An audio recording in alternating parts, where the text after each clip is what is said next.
السلام عليكم ورحمة الله وبركاته.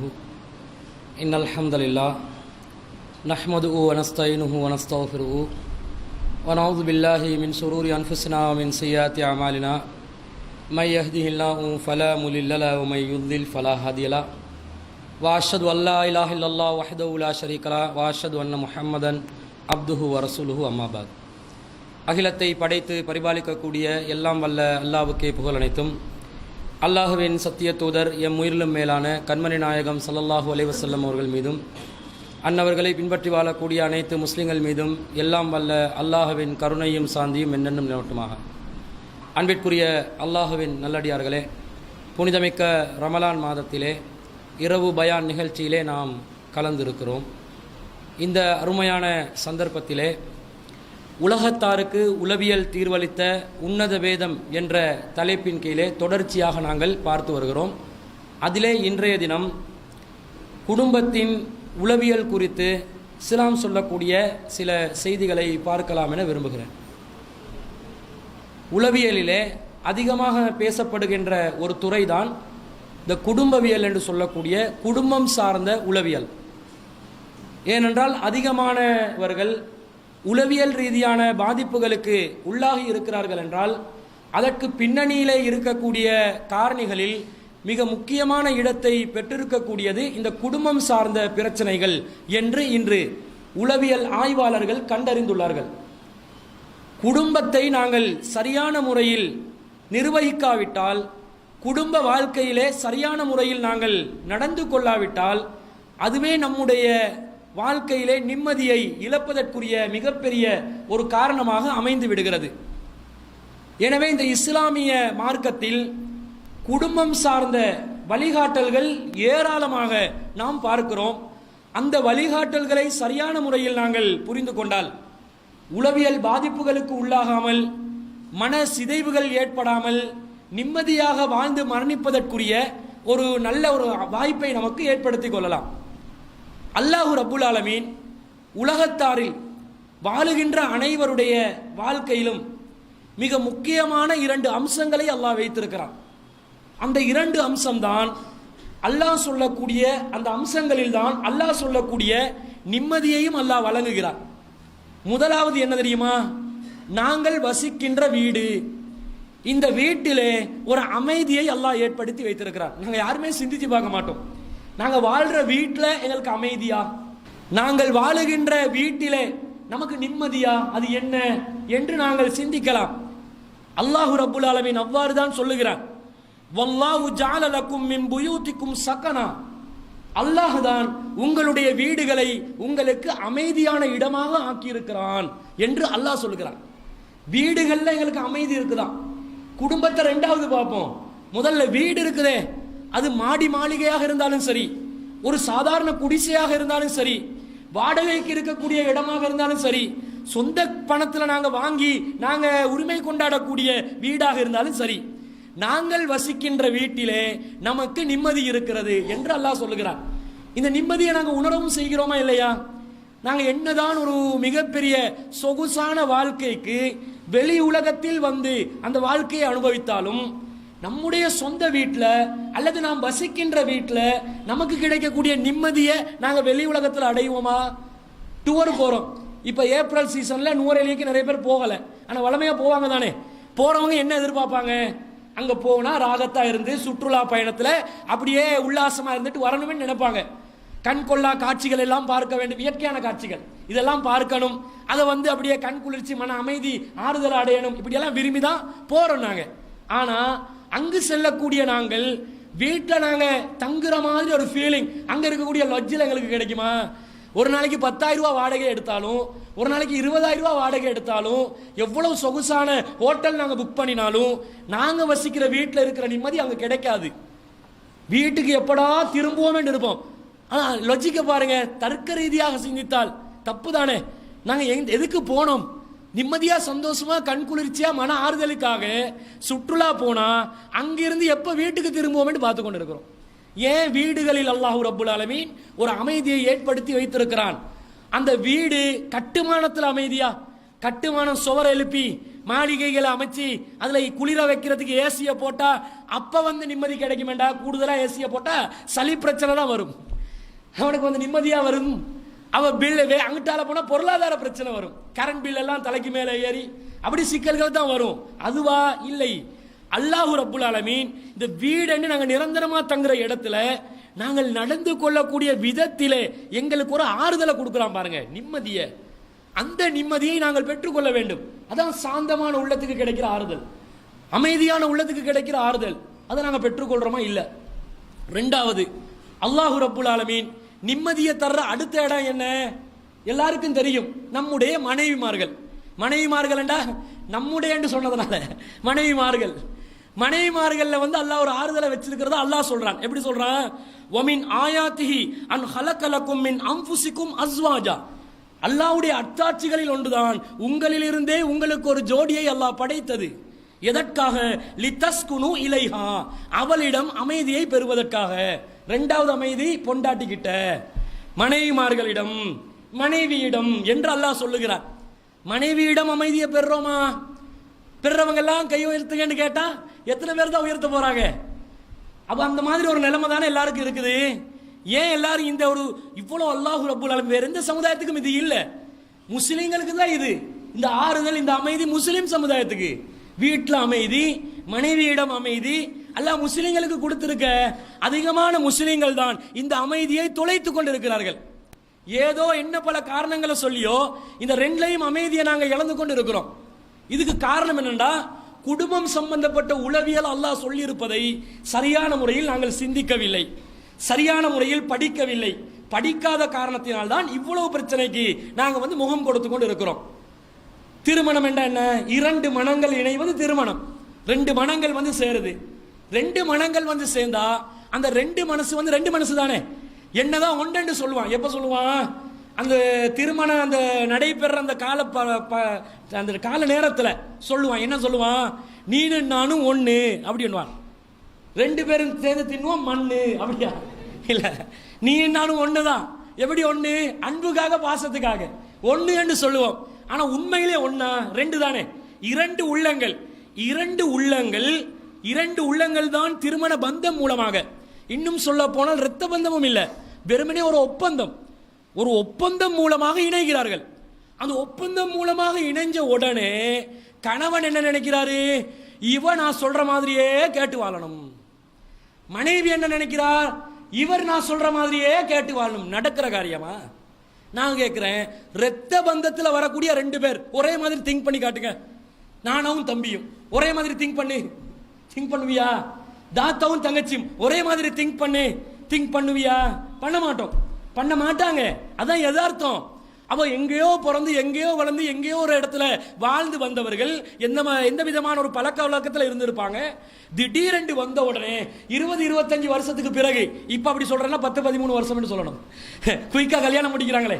அவ இவ்வளவு குறிப்பிட்ட ஒரு காலத்துக்குள்ள, இவ்வளவு பெரிய ஒரு காலத்துக்குள்ள குடும்பத்தில் வாழ்ந்து பழக்க வழக்கங்கள் எல்லாத்தையும் அவங்க வேற விதமா அனுபவிச்சுட்டு திடீரென்று ஒரு ஒப்பந்தத்தின் மூலமாக ஒருவர் சொல்ற வாழ்க்கைக்குள்ள நுழையணுமெண்டா சாத்தியமா? கருத்து வேறுபாடு கண்டிப்பாக வரும், பிரச்சனைகள் கண்டிப்பாக வரும். அவங்களுக்கு பச்சை கலர் விருப்பம் வேண்டுவாங்க, இவங்களுக்கு சோப்பு கலர் விருப்பம் வேண்டுவாங்க. கேட்டா அந்த டைம்ல சொல்லுவாங்க, என்ன சொல்லுவாங்க? நானும் மலையில நலையணும் என்று நினைச்சேன், நீனும் நலையணும் என்றதை விரும்பினியே, பாத்தியா அங்க ரெண்டு பேருக்குள்ள பொருத்தம். இப்படி எல்லாம் டூயட் பாடுவாங்க. உண்மையிலே வந்து நலைய சொன்னா, போடி நீ நலைஞ்சு உனக்கு சளி பிடிக்க, அதுக்கு நான் மருந்து வாங்கி தர, அதுக்கு காசு செலவழிக்க, இதெல்லாம் தேவையாண்டு கேட்பான். அப்ப ரெண்டு மனசுன்றது யதார்த்தமாக ஒப்புக்கொள்கிறோம், விளங்குறோம். ரெண்டு மனசு வந்தாலே கருத்து வேறுபாடு வருமா இல்லையா? இதை புரியணுமா இல்லையா? புரியணும். இதை புரியாம பலரும் வாழ்ந்து கொண்டிருப்பதை பார்க்கிறோம். குடும்பம் வேண்டா பிரச்சனை தான். தமிழ்ல சொல்லுவாங்க, வீட்டுக்கு வீடு வாசப்படி வேணும். வீட்டுக்கு வீடு வாசப்படி வைப்பாங்க. ஏன் வாசப்படி? ஒரு வாசல் இருந்து அந்த படி ஒன்று வச்சுதான் இறங்கணும், வேற வழி இல்லையே. ஒரு வாசல் தேவை. அதே மாதிரி இது எதுக்கு உவமையா சொல்லுவாங்கடா? ஒவ்வொரு வீட்லையும் வந்து பிரச்சனை இருக்கும். வீட்டுக்கு வீடு வாசப்படி மாதிரி ஒவ்வொரு குடும்பத்திலையும் பிரச்சனை இருக்கத்தான் செய்யும் சொல்லுவாங்க. இப்ப நாங்க பழமொழியா புதுமொழியா மாத்த போறோம். எப்படி? வீட்டுக்கு வீடு வாசப்படியில, வீட்டுக்கு வீடு சாக்கடை, வீட்டுக்கு வீடு சாக்கடை வேணும் என்று சொல்ற அளவுக்கு எல்லா குடும்பங்களும் பிரச்சனைகளை சரியாக அணுக தெரியாமல், பிரச்சனைகளை சரியாக முகம் கொடுக்க தெரியாமல், அடிச்சு சண்டை பிடிச்சு சின்ன பின்னமாகி குடும்பமே நாசமா போயிட்டு நடு தெருல வந்து நிக்குது. ஒரு குடும்ப சண்டையில போயிட்டு நீங்க பங்கு பெற்று பாருங்க, எவ்வளவு இனிமையா இருக்குன்னு தெரியுமா? ஆளாளுக்கு சண்டை பிடிப்பாங்க. பரம்பரையோட வரலாறு ரெக்கார்ட் எல்லாமே பாராளுமன்றத்தில் மந்திரிமார்கள் அமைச்சர்கள் பேசுறதெல்லாம் என்சார்ட் அவங்க பதிவு செய்து கொள்வார்கள். ஒரு அமைப்புல வந்து நிர்வாகம் செய்யக்கூடியவர்கள் நிர்வாகிகள் பேசக்கூடிய தீர்மானங்களை மினிட் பதிவு செய்து கொள்வார்கள். கோர்ட்ஸ்லையும் கூட ப்ரொசீடிங் என்ற பேர்ல நீதிமன்றத்திலையும் பதிவு செய்து கொள்வார்கள். ஆனா எந்த பதிவும் இல்லாத முழுமையான விவரங்கள் உங்களுக்கு வேண்டும் என்றால் ஒரு குடும்ப சண்டையில போயிட்டு தலையை போட்டு பாருங்க. அப்படி பரம்பரை சண்டை எல்லாத்தையும் சொல்லுவாங்க, எல்லா அயோக்கியத்தனத்தையும் சொல்லுவாங்க, எல்லா வண்டவாளையும் தண்டவாளத்துல ஏறி அப்படி காத்துல மானங்கள் எல்லாம் பறக்கும். அந்த அளவுக்கு பேசுறாங்கடா. என்ன காரணம்?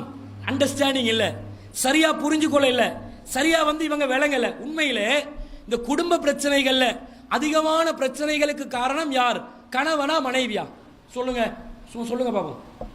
நிசாத் சொல்லுங்க. எடுத்த உடனே எதிர்ப்பால் வினை தான். உடனே போட்டார் பழிய யார் மேல? மனைவி. நீங்க சொல்லுங்க, உங்களோட மனசுல இப்ப வந்து நீங்க சொல்ல தேவையில்ல, மனசுல பற்றதை சொல்லுங்க. சொல்லுங்க, சும்மா சொல்லுங்க. ரெண்டமா மனைவி தான், ரெண்டு பேரும். வேற யாராவது ஒருத்தர், இன்னொருத்தர் சொல்றேங்க, கருத்துக்கு அனுப்பி கொண்டு எடுக்கிறோம். உங்களால பிரச்சனை, யாரால பிரச்சனை?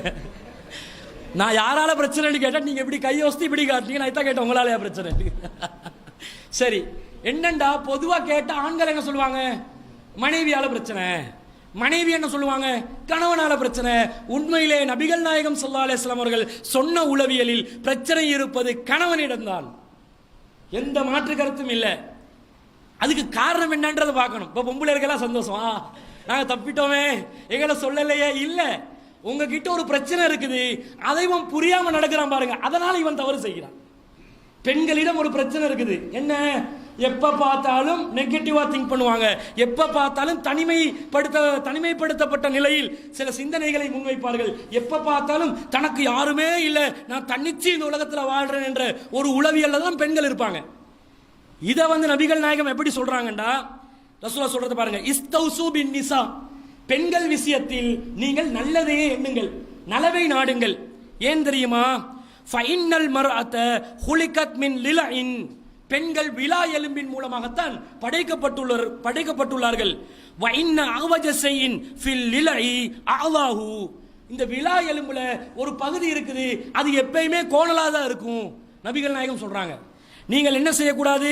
ஃபைன் ஸஹப்த துகிமுஹு கஸர்தஹு, நீங்க வந்து அதை ஒரே அடியா நிமிர்த்த போனீங்கடா அதை உடைத்து விடுவீர்கள். அப்ப பரவாயில்ல, நிமிர்த்த மாட்டேன், தானா நிமிரும் என்று பார்த்தா வைன் தரக்தஹு லம் யஸில் அவஜ, நீங்க அதை விட்டுட்டீங்கடா கோணல் வந்து நேராகவும் அது அப்படியே தான் நிற்கும். இப்போ பிரச்சனை யாருக்கிட்ட இருக்குது? பெண்கள் கிட்ட குறைபாடு இருக்குது என்று நபிகள் நாயகம் சொல்லிட்டாங்க. ரசூலா சொன்ன பிறகு இந்த உளவியலுக்கு மாற்றமா யாராவது பேச முடியுமா? முடியாது. அப்ப வளைஞ்ச வாக்குல தான் இருப்பாங்க, கோணல் புத்தி தான் வரும், நேரா திங்க் பண்ண மாட்டாங்க, நேரா நடக்க மாட்டாங்க, ஏதோ சம்திங்ல மிஸ்டேக்கா அவங்களோட சைட்ல இருக்க செய்யும். ஆனா நபிகள் நாயகம் யாருக்கு அறிவுரை சொன்னாங்க? அந்த வளைவுகளை ஒவ்வொன்றா பிடிச்சு அதை எடுத்து தலைக்கு மேல போட்டு சண்டை பிடிச்சு காராடி குடும்பத்துல நிம்மதி இல்லாம கண்டு ஆண்களுக்கு சொன்னார்களா? ஆண்களுக்கு இடப்பட்ட கட்டளை என்ன? இஸ்தௌசு பின் நிசா, பொம்பளை விஷயத்துல நீ நல்லத நினை, நீ தான் சரியா கரெக்டா கொண்டு போகணும் குடும்பத்தை, நீ தான் சரி செய்யணும். நீ என்ன பண்றாய்? அவகிட்ட வளைவு இருக்கிறத தெரிஞ்சே சின்ன சின்ன விஷயங்கள் எல்லாம் எடுத்து அதுக்கு சண்டை பிடிச்சு குடும்ப நிம்மதியை தொலைச்சு கொள்றாய். நபிகள் நாயகம் சொன்ன அறிவுரையில இப்ப குடும்ப பிரச்சனைக்கு யார் காரணமா வந்து நிக்கிறா? கணவன் தானே வந்து நிக்கிறாரு. அவ விளங்கி கொள்ளணும், இந்த உளவியலை சரியான முறையில் நாங்கள் புரிந்து கொள்ள வேண்டும். பிரச்சனை வந்தால் நபிகள் நாயகம் ஸல்லல்லாஹு அலைஹி வஸல்லம் அவர்களும் அல்லாஹ்வும் என்ன சொல்லி இருக்கிறார்கள்? இருவரும் சொன்னது விட்டு கொடுத்து போங்க. நீங்க எந்த ஒரு குடும்ப பஞ்சாயத்து தீர்க்க வந்தாலும், குடும்ப பஞ்சாயத்து தீர்க்கிறவங்களுக்கே ஒரு சைக்காலஜியா சொல்லி கொடுப்பாங்க. என்னது? 2 பேர் வருவாங்க, பிரச்சனையை சொல்லுவாங்க, 2 பேருடைய பிரச்சனையை காது கொடுத்து கேளுங்க. ஆனா இவர் தான் தவறு அவர் தான் தவறு என்று நேரடியா தீர்ப்பு சொல்ல போயிடாதீங்க, அதுவே குடும்பத்துக்கு டைவோர்ஸுக்கு காரணமா போயிட்டு. என்ன பண்ணணும்? இங்க கேட்டு இவருக்குரிய தீர்வை சொல்லி விட்டு கொடுக்கறதுக்கு சொல்லி கொடுக்கணும். அவர்கிட்ட பிரச்சனையை கேட்டு அவங்களுக்கு தீர்வை சொல்லி விட்டு கொடுக்கறதுக்கு சொல்லி கொடுக்கணும். கணவன் மனைவி இருசாராருக்கும் விட்டு கொடுக்க சொல்லி கொடுக்கணும். இதுதான் தியரிய. விட்டு கொடுக்கணும். உங்களோட வாழ்க்கையில விட்டு கொடுத்தா ஏதாவது கெட்டு போகுமா? கெட்டு போவாது. பொறுத்தவர்கள் தான் பூமியை ஆழ்ந்திருக்கிறாங்க சொல்லுவாங்க. பொறுத்தவர் பூமியை ஆழ்வார். யாரு பொறுமையோடு பல விஷயங்களை சகித்து கொண்டு வாழ்க்கையை கொண்டு செல்வார்களோ அவர்கள் இந்த உலகத்தை ஆட்சி செய்வார்கள். எடுத்தெடுப்புல ரியாக்ஷன் காட்டக்கூடாது, பொறுமையாக போக வேண்டும். அல்லாஹ் ரப்புல் ஆலமீன் இந்த பொறுமையை பத்தி எங்களுக்கு சொல்லி தரோம். விட்டு கொடுப்ப எப்படின்னு பாருங்க. இந்த உளவியலை பாருங்க. கணவன் மனைவி அனைத்து விஷயங்களையும் வல்ல ரஹ்மான் சொல்லுகின்ற ஒவ்வொரு வசனத்திலும் உளவியல் தாக்கம் ஒன்று இருக்குது. அதான் ஆச்சரியமாகுது. குறிப்பு எடுக்கும் போது ஆச்சரியப்படுறேன். என்னடா ஒவ்வொன்றிலையும் அல்லாஹ் வந்து சைக்காலஜியை வச்சிருக்கிறானே, ஆச்சரியமா இருக்குது அப்படின்னு யோசிக்க வேண்டி வருது. சமூகவியல்ல இதை பத்தி பேசுறதா யாரும் ஒழுங்கா சரியான முறையில் சொல்றாங்கல்ல. சரியா சொல்லி புத்தக வடிவத்தில் கொண்டு வந்தா இந்த தியரியை வந்து ஒவ்வொரு சைக்காலஜிஸ்டும் அவன் புத்தகத்துக்கு தியரியா வச்சு படிச்சு கொடுக்குறாங்க இல்ல ஒழுங்கா.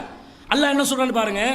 மனைவிமார்கள் சம்பந்தமா பிரச்சனை சம்பந்தமா பேசும்போது வஆசிரு உன்ன பில் மஅரூஃப், நீங்கள் ஆண்களாகிய நீங்கள் பெண்களுடன் அழகிய முறையில் குடும்பம் நடத்துங்கள்.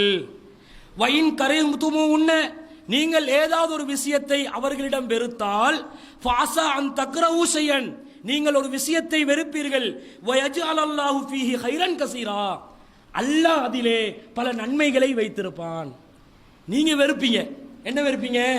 இவ வந்து இப்படி இருக்கிறாளே, இந்த பண்பு எனக்கு பிடிக்கலையே என்று வெறுப்பீர்கள். ஆனா அல்லாஹ் அது உங்களுக்கு கைரை வச்சிருப்பான். உதாரணமா சொல்றதா இருந்தா, ஒரு மனைவி இருப்பா. அவன் வந்து அவங்களோட வீட்டில் வாப்பாக்கு செல்ல பிள்ளையா வளர்ந்துருப்பான்னு வைங்க. சமையலறை பக்கத்துக்கே போயிருக்க மாட்டான். அப்ப அவக்கு வந்து இந்த சமைக்கிறதுக்கு தெரியாது. இவன் என்ன பார்ப்பான்? பொண்டாட்டியை நான் கல்யாணம் முடிச்சேன்டா, எனக்கு வந்து இந்த சமையலுக்கு திரும்ப போயிட்டு நான் கடையில் வந்து வாங்கி சாப்பிட்றதா. சிலவங்க வேலைக்காரி மாதிரியும் பார்ப்பாங்க. அவ தானே சமைச்சு தரணும், அது கடமை மாதிரி, அது ஒரு கட்டாயம் மாதிரி நினைச்சு சமையல் செய்ய சொல்லி கேட்பாங்க. இவன் என்ன சொல்லுவா? எனக்கு ஒழுங்கா சமைக்க தெரியாதப்பா, என்ன பண்றது? நீ என்ன சமைக்கவே தெரியாது? ஒரு பொம்பளைண்டா சமைக்க தெரிஞ்சிருக்கணுமே. எந்த கிதாபில் இருக்குது அப்படி? ஒரு பொம்பளைண்டா சமையல் தெரிந்திருக்க வேண்டும் என்று குர்ஆன் ஆயத்து என்ன, ஹதீஸ் என்ன, எங்கேயாவது இருக்குதா? ஆம்புலண்டா சாப்பிட தெரிந்திருக்க வேண்டும், பெண் என்றால் சமையல் தெரிந்திருக்க வேண்டுமா? அப்படி ஒரு எழுதப்பட்ட எந்த ஒரு விதியும் இல்லை. இதெல்லாம் எழுதப்படாத சம்பிரதாயங்களை நாங்கள் கடைபிடித்து வருகிறோம். உடனடியாக இந்த சட்டத்தை நான் சொன்னதனால அமல்படுத்திடாதீங்க. வேற வேற பிரச்சனை கூட வரும். எனக்கு சாப்பாடு கிடைக்காது அதுக்கப்புறம். அது வேற உள்ளதா, நான் கொஞ்சம் விலகிறதுக்காக சொல்லி தர்றேன். சரியா? இப்ப அல்லாஹ் வந்து என்ன சொல்றான்? வெறுப்பு வந்தா அதுல கயிறு இருக்குமென்று அல்லாஹ் சொல்றான். இப்ப பாருங்க, அவருக்கு சமையல் தெரியாது, தப்பி தவறி அவ சமைச்சு அதுல வந்து உப்புக்கு பதிலா சீனியை போட்டு, சீனிக்கு பதிலா உப்பை போட்டா அதுல எங்களுக்கு கேடா இல்லையா? எங்களுக்கு பிரச்சனையா இல்லையா? இவ சமையலற பக்கத்துக்கே போகல. இவக்கு வந்து பானை பாத்திரங்கள் எல்லாம் துப்புரவா வைக்கிறதுக்கு தெரியாது. அவன் என்ன செஞ்சிருப்பா? இருக்கிற அப்படியே பாத்திரத்தை எடுத்து ஏதாவது டீயை கீழே உங்களுக்கு ஊத்தி தர போறா. பள்ளிட மூத்திரம் ஏதாவது விழுந்துருதா? என்ன நடக்க போகுது உங்களுக்கு? தேவையில்லாத காரியத்தை செய்ய போய் அவனோட உயிரை பறி கொடுக்கிறதா? ஏதாவது பிரச்சனை வரும். நீங்க நினைப்பீங்க இது இல்லாதது மைனஸ் நினைப்பீங்க. அதுதான் உங்களுக்கு பிளஸ் இருக்கு. அல்லாஹ்க்கு தான் அந்த ஹைர் என்னன்றது தெரியும். அல்லாஹ் சொல்றான், நீங்கள் வெறுப்பீர்கள், ஆனால் அதிலே நன்மை இருக்கும். அது அல்லாஹ்க்கு தெரியும், உங்களுக்கு தெரியாது. அப்போ எல்லாரும் வந்து பெண்களிடம், மனைவிமார்களிடம் பிரச்சனையை பார்க்கிற நேரத்தில் உடனடியாக வர வேண்டிய முடிவு என்ன? அல்லாஹ் இந்த விஷயத்தில் ஒரு குறைய வச்சிருந்தாலும் எனக்கு ஒரு நல்லதை வச்சிருப்பான், ஒரு நன்மையை வச்சிருப்பான். சில பெண்கள் கணவன்மார்களுக்கு அடிக்கிறாங்க, கணவன்மார்களுக்கு வாரி வாரி வழங்குறாங்க. என்னது? அடி உத. அப்படி கேஸெல்லாம் வரதான் செய்யுது. கணவன் மனைவி கிட்ட அடி வாங்குற கணவன்மார்கள் எல்லாம் வர்றாங்க, அப்பாவி கணவன்மார்கள். இதுல வந்து இப்ப இந்த கணவன் நினைக்கிறதா இந்த குறையில் ஒரு நன்மை இருக்கு, டெய்லி அடி வாங்குறதா? அப்படி இருக்கக்கூடாது. அதாவது அது சைக்காலஜிக்கலா பிரிச்சு வரணும் எல்லா விஷயத்தையும். அடி வாங்குவதே நன்மை என்பதல்ல. அவ அடி வாங்கவும் கூடாது, குறைய வந்து தூக்கி பிடிக்கவும் கூடாது. இப்ப பேலன்ஸ் ஆகணும் என்ற ஒரு நிலையில அல்லாஹ் பார்க்க சொல்கிறான். இதை வந்து நபிகள் நாயகத்தின் வாழ்க்கையில் ஒரு அற்புதமான ஒரு உதாரணம் மூலம் நீங்கள் விளங்கிக் கொள்ளலாம். பெண்கள் பொதுவாக ஆண்கள் என்ன நினைக்கிறாங்கடா, கல்யாணம் முடிச்சு வந்த உடனே ஆம்பளோட மனசுல வந்து அவர் தான் கிங் காங் நினைப்பு, அவர் தான் எல்லாமே ஜாம்பவான். அவர் வந்து ரோட்டில் அடி வாங்கி வருவான், குட்டு விழும் தலைக்கு டேலி, ஃப்ரெண்ட்ஸ் மகள் நையாண்டி பண்ணுவான், ஒதுக்குவாங்க. குடும்பத்தில் வீட்டுக்குள்ள பார்க்கறதுக்கு வந்து நெத்தலி கருவாடி மாதிரி இருந்தாலும் குடும்பத்தில் பார்க்கணும் காரத்தை என்று கொண்டு இருப்பான் குடும்பம் நடத்தும் போது. அப்ப இந்த மாதிரி நிலையில சிலவங்க இருப்பாங்க. இவங்க வீட்டுக்குள்ள பெரிய ஒரு ஆட்சி. என்ன ஆட்சி தெரியுமா? அந்த ஆட்சி வந்து ஸ்ரீலங்கா போலீஸ் ஸ்டேஷனை விட மோசம். அவ்வளவு கடுமை காட்டுவது, சட்ட திட்டம் எல்லாம் அப்படி இருக்கணும். சிலர் இருக்கிறார்கள், எந்த அளவுக்கு தெரியுமா, வாரத்துக்கு நீ சமையல் அறைக்கு தர வேண்டிய பொருட்கள பட்டியலை தரணும், அதை நீ தராவிட்டால் அதுல ஏதாவது முன்ன பின்ன நடந்தா நான் பொறுப்பில்லை. அப்படியெல்லாம் குடும்பம் நடத்துறாங்க சில பேர். எப்படி, இன்னென்ன பொருள் எல்லாம் தரணும், இன்னென்ன பொருள் எல்லாம் வாங்கி வரணுமே சொல்லணும், நான் போயிட்டு வாங்கிட்டு வருவேன். ஆனா கூடினா குறைஞ்சா நீ தான் பொறுப்பு, நீ தான் அதுக்கப்புறம் கடைக்கு போகணும், நான் போக மாட்டேன், நீ ஒழுங்கா மேனேஜ்மெண்ட் பண்ணணும். இப்படியெல்லாம் நூலுக்கு ஸ்கூல் நடத்துற மாதிரி, போலீஸ் ஸ்டேஷன் நடத்துற மாதிரி குடும்பம் நடத்துறவங்களும் இருக்கிறாங்க. இவங்களுக்கெல்லாம் இது மிகப்பெரிய ஒரு பாடமா இருக்கும் பாருங்க. நபிகள் நாயகம் ஸல்லல்லாஹு அலைஹி வஸல்லம் யாரு? இறை தூதர், அகிலத்தாருக்கு அருட்கொடையாக அனுப்பப்பட்டவர். அந்த காலத்தில் வந்து ஆட்சி அதிகாரத்தில் தலைவராக இருந்தவர், ஒரு ஜனாதிபதி. அவர் வீட்டில் இருக்கிறார். அவருக்கு என்ன பிரச்சனைடா, அவர் நிறைய மனைவிமார்களை வச்சிருந்தாரு. நிறைய ஒண்டை வச்சு மெயின்டைன் பண்றதே நிறைய பேர் பெரிய ஒண்டை வச்சு மெயின்டைன் பண்றதே ஆளுமை. அதுல 2-3 வச்சு மெயின்டைன் பண்ணாண்டு வைங்க, அவனை போல ஒரு ஆளுமை மிக்க ஒரு தலைவன், ஒரு ஆண்மகன் யாருமே இல்லை. அவ்வளவு அவனுக்கு நாட்டே கொடுக்கலாம் ஆட்சி செய்யறதுக்கு. ஒண்டை வச்சு ஆட்சி நடத்துறவனே தேர்ந்துட்டான், 4 வச்சு மெயின்டைன் பண்ணாண்டு வைங்க, அவங்களுக்கு ஆட்சி கொடுக்கல. நபிகள் நாயகம் ஒரே நேரத்தில் 9 பேர் மெயின்டைன் பண்ணி கொண்டு இருந்தாங்க. திருமண வாழ்க்கையில் எவ்வளவு பெரிய ஒரு ஆளுமை மிக்க தலைவர் என்று பாருங்க. உண்மையிலே அது ஆளுமை தான். என்ன சரியான முறையில் மேனேஜ்மெண்ட்டை கொண்டு போகணும். ரசூலா வீட்டில் இருக்கிறாங்க, முன்னாடி வந்து அபூபக்கர், உமர் ரலியல்லாஹு அன்ஹு ரசூலாவுடைய தோழர்கள் இருக்கிறாங்க. ரசூலாவுடைய அடுத்த மனைவிட வீட்டில் இருந்து, இன்னொரு மனைவிட வீட்டில் இருந்து ஒரு உணவுப் பொருள் வருது, உணவு தட்டு தேன் வருது. வந்து ரசூல் ஸல்லல்லாஹு அலைஹி வஸல்லம் அவங்களுக்கு அது கொடுக்கப்படுது. ஒரு பணியாளர் வந்து எடுத்து வர்றாங்க. அந்த தேன் தட்டை நபிகள் நாயகம் எடுக்கிறதுக்கு போகும்போது ரசூலா எந்த மனைவிட வீட்டில் இருந்தாங்களோ அந்த மனைவி யாருண்டு ஆயிஷா ரலியல்லாஹு அன்ஹா. ஹதீஸ்ல வரல இந்த மனைவி என்று, வேற அறிவிப்புகள்ல வருது. அந்த மனைவி யாருண்டு ஆயிஷா ரலியல்லாஹு அன்ஹா அவர்கள். அவங்க என்ன செய்யறாங்க, அந்த பணியாளர்கிட்ட கையில் இருக்கிற தட்டை வந்து தட்டி விடுறாங்க. தட்டு கீழே விழுது, உடையுது. அந்த கொண்டு வந்த உணவு இருக்குதே அது கீழே விழுது. நபிகள் நாயகம் ஸல்லல்லாஹு அலைஹி வஸல்லம் அந்த உணவை அப்படியே சேகரித்து உணவு கையில் எடுத்துட்டு தட்டு உடைஞ்சதுக்கு பதிலா ஆயிஷா ரலியல்லாஹு அன்ஹா சொல்றாங்க, நீ ஒரு தட்டை கொடுத்து அனுப்பிடு அப்படின்னு சொல்லி பணியாளர் கிட்ட அந்த தட்டு எடுத்து போக சொல்லி அனுப்புறாங்க. இந்த சம்பவத்தில் இதே மாதிரி ஒரு விஷயம் எங்களுக்கு நடந்திருந்தா நாங்கள் எப்படி ரியாக்ஷன் பண்ணுவோம்? இப்போ நீங்க ஒரு குடும்ப தலைவன், உங்களோட ஃப்ரெண்ட்ஸ்மார்கள் 2 பேர் வந்திருக்கிறாங்க, அவங்களுக்கு டீ ஊற்றி தர சொல்லி நீங்க மனைவிக்கு சொல்றீங்க, அல்லது நீங்க டீ ஊத்திட்டு வர்றீங்க. வரும்போது உங்களோட மனைவிக்கு கோபம் வந்து உங்களோட ஃப்ரெண்ட்ஸ்மார்களுக்கு முன்னாடி அந்த டீ கப்பை வந்து தட்டி விடுறா. இவங்களுக்கெல்லாம் ஒரு டீ கேடு அப்படியாண்டு வர்றாங்க பாருங்க, உதவாக்குறங்க, வேற வேலை இல்லாம வெட்டி இல்லாம இங்க வந்து நாசமாக்குறதுக்கு வந்திருக்கிறான் பாருங்கண்டு இழிச்ச வாயங்கள் சொல்லிட்டு டீ கப்பை தட்டி விட்டேன்னு வைங்க. சொல்லா கூட ஆளாளுக்கு சிக்னலை காட்டி கொண்டு சொல்லி சும்மா இருப்பான். இது வந்து தட்டி விட்டா உடனே உங்களோட மனசுல வர ஐடியா ஒருத்தர் சொல்லுங்க, இப்படி ஒண்ணு நடக்குது, உங்களோட பொண்டாட்டியோட நீங்க அன்பா தான் இருக்கிறீங்க, ஆனா 3rd பர்சன் முன்னாடி, 3வது நபர் முன்னாடி உங்களோட மனைவி இப்படி ஒன்று செஞ்சிட்டா, நீங்க என்ன செய்வீங்க? உங்களோட மைண்ட் வாய்ஸ் எனக்கு விளங்குது, சொல்லிடுவா பரவாயில்லையா, பலா 2 அடிப்பேன்றாரு. அதான் மைண்ட் வாய்ஸ். அவர் மாற்று கருத்து தெரிவிக்கல பார்த்தீங்களா? அதுதான் மைண்ட் வாய்ஸ், அடிப்போம். ஆனா நபிகள் நாயகத்தில் அந்த ஆன்மீகத்தில் உள்ள அந்த தலைவர் உண்மையிலே இறை தூதர் என்றதை எப்படி வெளிப்படுத்துறாங்கன்னு பாருங்க. ஒரே வார்த்தை முன்னுக்குள்ள ஃப்ரெண்ட்ஸ்மார்களையும் கேப்சர் பண்ணி எடுக்கிறாங்க, தன்னுடைய மனசையும் அப்படியே கண்ட்ரோல் பண்ணி கொள்றாங்க. ரசூலாக்கும் சூடு சொரணம் இல்லையா, கோபம் வராதா? வரத்தான் செய்யும், கோபம் வரும். ஒரு சந்தர்ப்பத்தில் மனைவிமார்கள்ட்ட தொல்லை தாங்க முடியாம நான் யார்கிட்ட வீட்டுக்கு வரமாட்டேன்னு தனியா போயிட்டு ஒரு மாசம் ஒதுங்கி இருந்தாங்க, அப்படி வரத்தான் செய்யும். ஆனா இந்த இடத்துல மனைவி அவமானப்படுத்தாம, கேவலப்படுத்தாம, நண்பர்கள் மத்தியில் தனக்கும் அவமானம் ஏற்படாத விதத்துல, நண்பர்களையும் அவமதிக்காத விதத்துல ஒரு வேலை பண்ணாங்க பாருங்க. ஒரே ஒரு வார்த்தை, சைக்காலஜிக்கலா ஒரு அடி, எல்லாரும் கீழே. எப்படி கீழே? மைண்டால எல்லாரும் விழுந்துட்டாங்க, ஒன்னும் பேச இயலாது. ஒரே ஒரு வார்த்தை, காரத் உம்முக்கும், உங்களோட உம்மாக்கு கோபம் போயிட்டுருச்சு, ரோசம் வந்துருச்சுட்டாங்க. ஏண்ட பொண்டாட்டிக்கு ரோசம் வந்துச்சுன்னு சொல்லாம முன்னுக்கு இருந்தாங்களே 2 ஃப்ரெண்ட்ஸ்மார்கள், அவங்களுக்கு சொல்றாங்க உங்களோட உம்மாக்கு ரோசம் வந்துருச்சு. ஏன் உம்மாக்கு ரோசம் வந்துருச்சுன்னாங்க? உம்மாத்தல் மூமினின் தானே அவங்க, ஆயிஷா ரலியல்லாஹு அன்ஹா. அபூபக்கர் ரலியல்லாஹு அன்ஹு மகளா இருந்தாலும் உமர் ரலியல்லாஹு அன்ஹுக்கு யார் அது? உம்மாத்துல் மூமினின். அபூபக்கர் ரலியல்லாஹு அன்ஹுக்கு உம்மாத்துல் மூமினின், தாயுடைய அந்தஸ்து. பெத்தவருக்கு கூட தாயுடைய அந்தஸ்துன்னு வந்துருச்சு. நபிகளாருடைய மனைவிமார்கள் ஏனையவர்களுக்கு தாய், மூமின்களுக்கு தாய். அந்த சைக்காலஜியை உடனே எடுத்து ரசூலா ஒரு வார்த்தையை நுணுக்கமா, அதாவது குடும்பம் நடத்தணும் புத்திசாலித்தனமா, பேக்கையா குடும்பம் நடத்தக்கூடாது, மூளையை நல்லா ரொட்டேட் பண்ணி எடுக்கணும், அப்பதான் குடும்பத்தை கவனமா அட்ஜஸ்ட் பண்ணிட்டு போகலாம். அப்படியே பாட்டுக்கு போனீங்கன்னா குடும்பம் வந்து கீழே விழுந்துடும். உடனே அதை யூஸ் பண்றாங்க ரசூலா. தாயார் தானே இவங்க, இருங்க மென்டலி எல்லாரும் கீழே உள்ள வைக்கிறேன். எனக்கு அவமானம் இல்லை, உங்களோட தாய் பாருங்களே செஞ்ச வேலைன்ட்டாங்க. எனக்கு அவமானம், என் பொண்டாட்டி செஞ்ச வேலையா உங்களோட தாய் செஞ்ச வேலை? தாயா மேல பொண்டாட்டியா மேல? தாய் தானே, தாய்க்கு தானே கூட உரிமை இருக்குது. ரெண்டு உடனே சைக்காலஜிக்கலி ஒரு அடி ஒன்று அடிக்கிறாங்க அங்கிட்டுக்கு, அவங்க தலை குடிக்கிறாங்க. சரியண்டு அவமானப்படணும் இவரு, ஆனா மாத்தி விட்டுறாரு.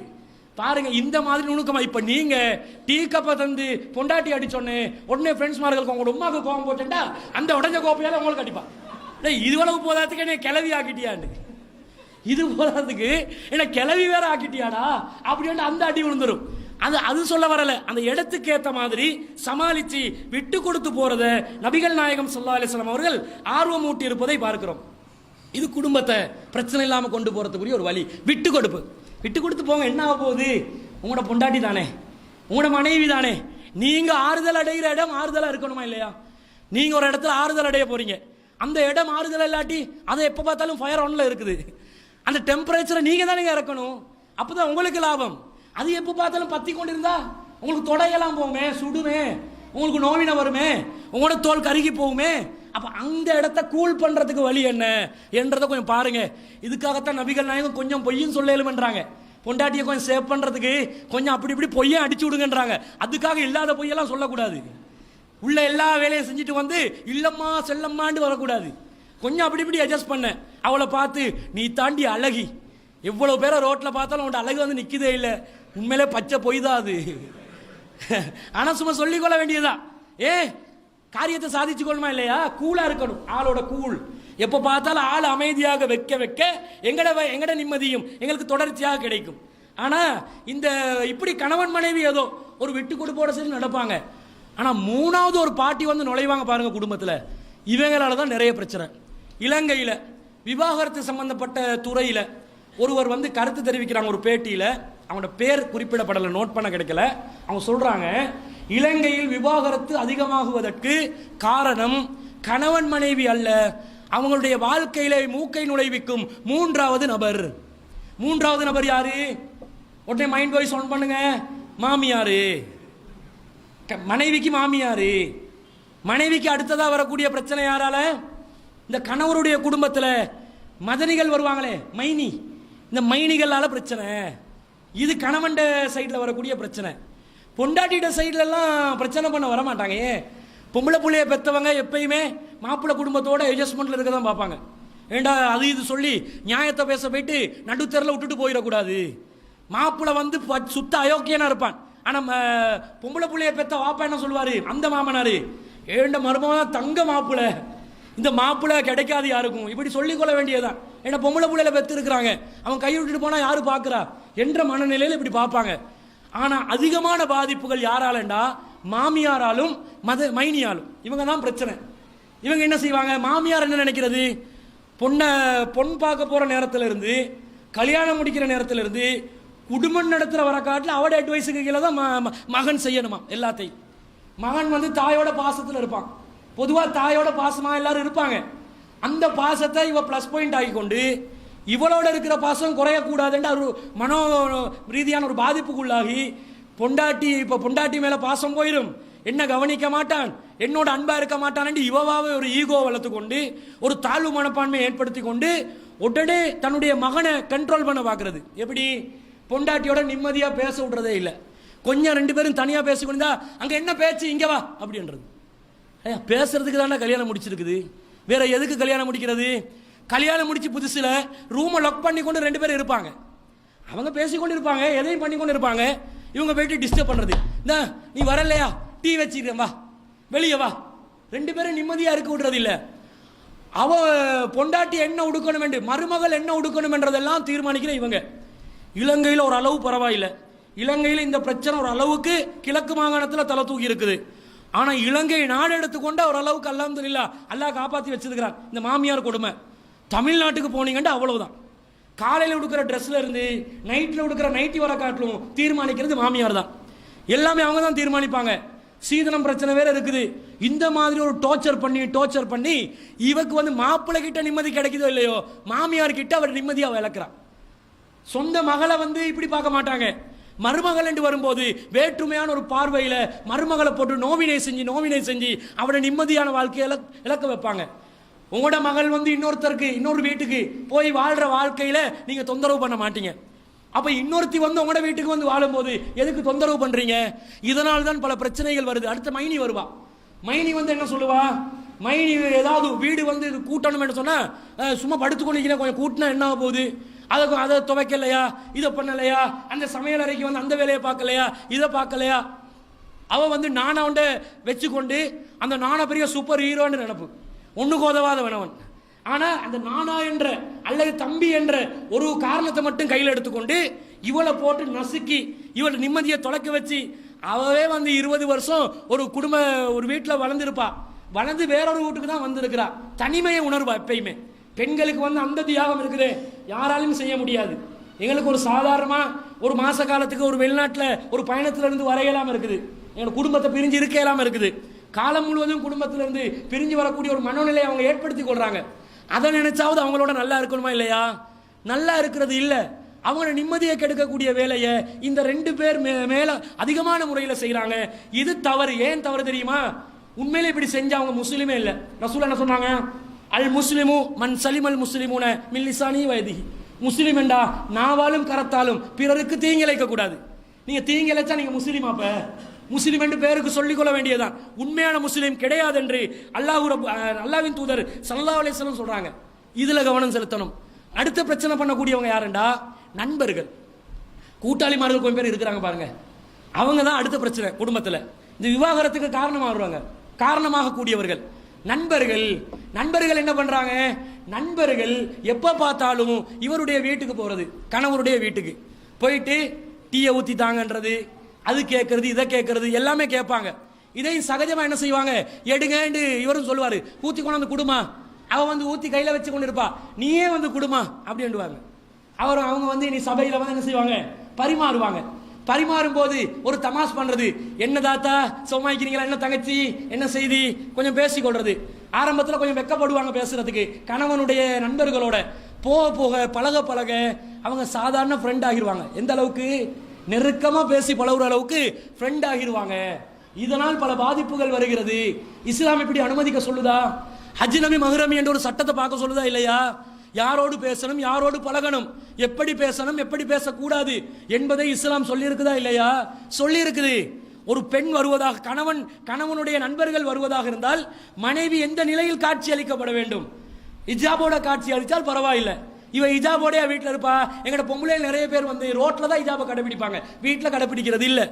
மரக்கறிக்காரங்கிட்ட இஜாப் இல்லை, மீன் மார்க்கெட்ல இஜாப் இல்லை, அவங்களோட வீட்டில் வந்து சுடிதார் விற்கிறவங்கிட்ட ஹிஜாப் இல்லை, பர்ணக்கோட்காரங்கிட்ட ஹிஜாப் இல்லை. சாதாரணமாக சகஜமாக பேசுவார்கள். கழுத்து விலங்க, முதுகு விலங்க, முடி விலங்க கதைப்பாங்க. இதே நிலையை கணவனுடைய நண்பர்களுக்கு முன்னாலும் இவர்கள் அமுல்படுத்துகின்ற நேரத்தில் என்ன நடக்குது?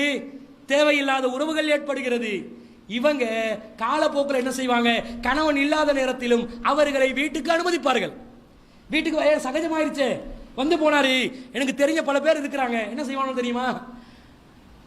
யார்ட்டையாவது வீட்டுக்கு போனா அஜ்னபி மகரையும் பார்க்கறது விடுங்க, அப்படியே கிச்சனுக்கு போவான், ஒன்றும் பார்க்கறது இல்லை. இவன் ஃப்ரெண்டோட வீடாக இருக்கலாம், அப்படியே கிச்சனுக்கு போயிட்டு தேவையான எல்லாத்தையும் எடுத்து போட்டுக்கணும், நல்லா தின்னுவான். இதில் வந்து எவ்வளோ பெரிய பாதிப்பு. அவள் எப்படி இருப்பான்? மனைவி ஹிஜாபோடு இருப்பாவா இல்லையா? எந்த நிலையில் இருப்பா? காணக்கூடாத காட்சி ஒன்றை கண்டுவிட்டால் அதோட இனி கண்டுட்டாரேன்னு அப்படியே உறவாவாங்க. இப்படி நாசமாக போகிறாங்க நிறைய பேர். அப்ப நபிகள் நாயகம் ஸல்லல்லாஹு அலைஹி வஸல்லம் தடுக்கிறாங்க. எப்படி தடுக்கிறாங்கன்னு பாருங்க. ரசூல் ஸல்லல்லாஹு அலைஹி சொல்றாங்க, வலா தஅஸன ஃபீ பைத்திஹி இல்லா பிஇذனிஹி. கணவருடைய அனுமதி இல்லாமல் எந்த ஒருவரையும் மனைவி தனது வீட்டுக்குள்ளே அனுமதிக்க கூடாது. வீட்டுக்கு வர வைக்காதீங்க. நீங்க இருந்தால் மாத்திரம் வரவைங்க. கணவனோட அனுமதி ஏண்டா? கணவன் இல்லாத நேரத்தில் போவேன்னு சொல்லக்கூடாது. கணவன் வந்து கவனமா இருக்கணும், வர வைக்க கூடாது. இப்படி வர வைக்கிறதுனால பல பாலியல் பிரச்சனைகள் நாங்கள் சந்திக்கிறோம் சமுதாயத்திலே. பல முஸ்லிம் குடும்பங்கள்ல கூட தகாத உறவுகளுக்கும் வேலை பாய்வதற்கும் இது காரணமாக அமைகிறது. யாரோட யாரு பேசுறாங்க, என்ன பேசுறாங்களா கவனிங்க. இல்லாட்டி அவ்வளவுதான் கதை. எந்த சந்தர்ப்பத்தில் என்ன நடக்கும் இல்லை. இவனும் மனைவியோட அன்பா இருக்க மாட்டான், இவனும் சகஜமாக பழ மாட்டான். ஆசை 30 நாள், மோகம் 60 நாள், 91வது நாள் எல்லாமே பழைய பால் புளிச்சிருச்சுவான். பழைய பால் புளித்தது, புதிய தேன் இனித்ததுவான். இவனும் 10 தேடி கொண்டு அலைவான். அவன் என்ன செய்வான்? அவன் அந்த கணவன் கிட்ட பெறாத அன்பை, பாசத்தை, அரவணைப்பை யாருக்கிட்டையோ பெறுவதற்கு முயற்சி செய்வாள். அப்படி முயற்சி செய்யும் போதுதான் விவாகரத்து பிரச்சனைகள் அதிகமாக வருகிறது. இன்னைக்கு முஸ்லிம் சமுதாயத்தில் இது ஊடுருவிச்சு, எல்லா மாகாணங்களையும் ஊடுருவிச்சு. கொழும்பு மட்டும் என்று இல்லை, எல்லா பகுதிகளிலும் இந்த பிரச்சனையை பார்க்கிறோம். அப்ப இதுல கவனமாக இருக்க வேண்டும். அடுத்ததா கணவன் நண்பர்மார்கள் இவங்க என்ன செய்வாங்க தெரியுமா? சிகரெட் குடிக்கிறது, மது அருந்துறது, போதைப் பொருட்களை பயன்படுத்துறது, அதை எல்லாத்தையும் அவங்க செய்யும் போது அவர்களுடைய அந்த பழக்க வழக்கம் எல்லாம் கணவனுக்கு வரும்போது அதுவும் சகஜமாகுது. நிறைய பேரை பார்க்கிறோம், பொண்டாட்டியை புள்ளையில பெற்றுக்கொள்வாங்க. புள்ளையிலண்டா ஒரு சமுதாயத்தை பெற்றுக்கொள்வார்கள்.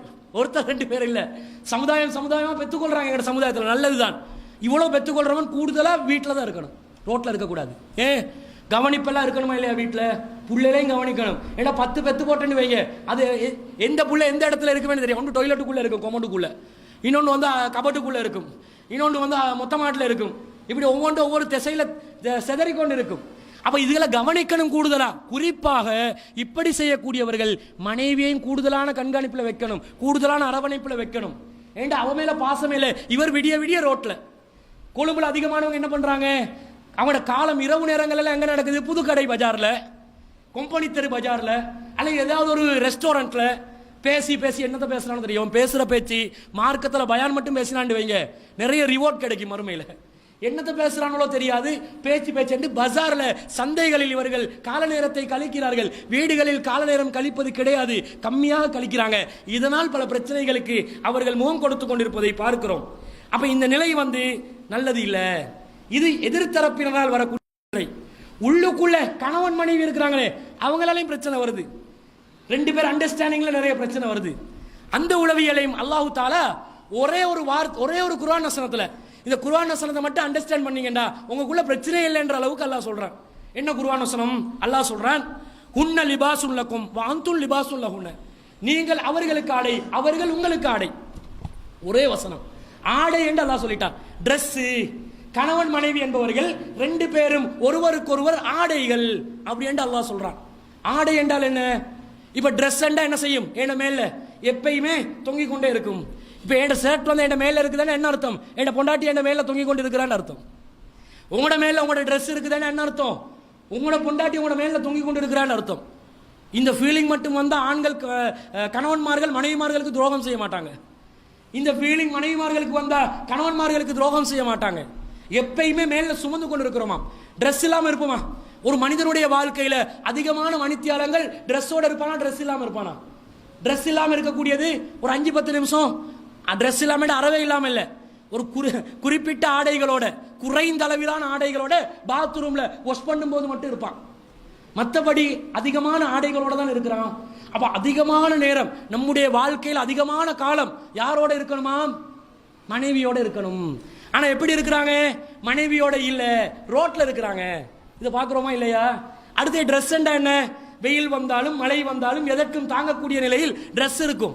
வெறும் மேலோட நாங்க அலைஞ்ச வேண்டும் வைங்க, எங்களுக்கு வெயில தாங்க முடியாது, மழையில குளிரையும் தாங்க முடியாது, தண்ணியையும் தாங்க முடியாது. ட்ரெஸ்ஸோட இருந்தா ஒரு பாதுகாப்பு. இந்த பாதுகாப்பு எப்ப கிடைக்குமா? நபிகள் அல்லாஹ் சொல்றான், மனைவி கிட்ட கிடைக்கும்.